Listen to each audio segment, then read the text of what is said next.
One man is in custody and another man is dead after a police chase through 2 area counties.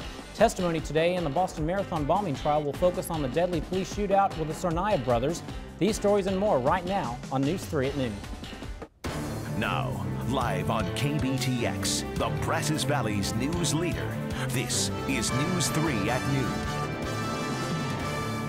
A 71-year-old Buckholz man is dead after being hit while walking along a highway by a driver evading arrest. The chase began in the Caldwell area where police tried to stop 25-year-old John Page, who was allegedly involved in a domestic disturbance incident around 7:30 last night. Page led law enforcement northbound on State Highway 36 for about 40 miles before he lost control of his Toyota Camry, hitting and killing Lupe Rodriguez.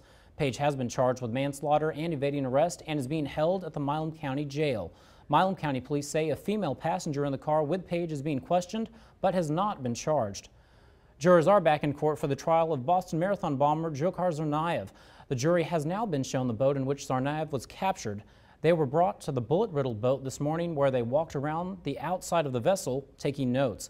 Then they were taken 2 at a time onto a lift so they could look inside to see the note Tsarnaev wrote in a pencil on the boat.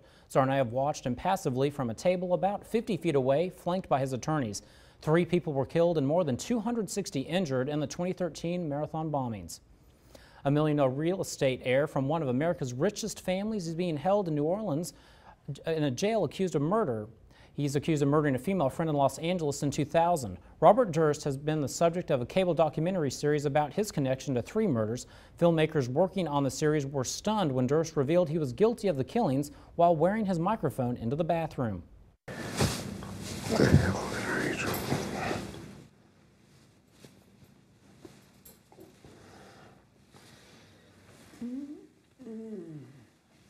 Kill them all, of course.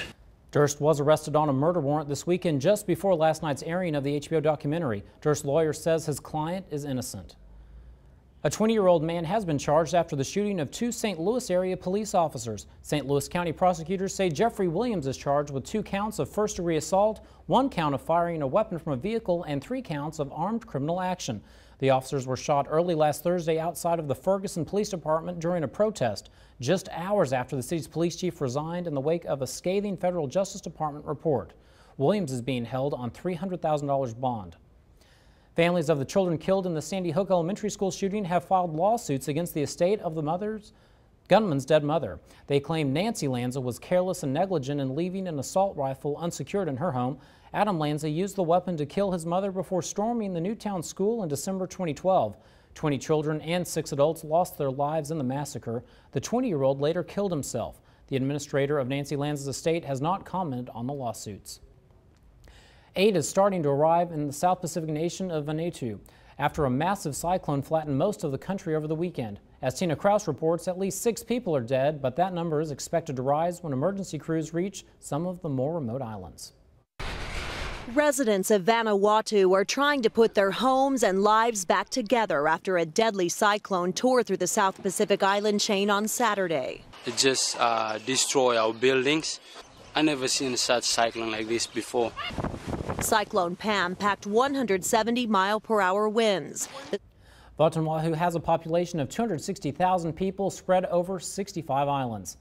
Boston has a new snow record with 2.9 inches yesterday. Logan International Airport hit 108.6 inches for the season, topping a record of 107.6 inches set in 1995-96, according to the National Weather Service. Sunday's snow came after a record-setting monthly snowfall of 64.9 inches in February.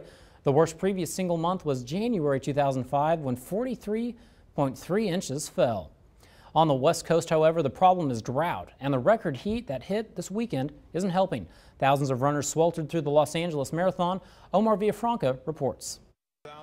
The marathon winners, Kenyans Daniel Limo and Ogla Kamayo, crossed the finish line easily. Thousands of others wilted in the heat. As temperatures soared, at least 31 runners were hospitalized, 1 in critical condition. I pride myself in not walking, and I walked a lot. I walked a lot. On Saturday, after a brief break in the rain, looks like there's more in the forecast. Crystal has all the details next in weather.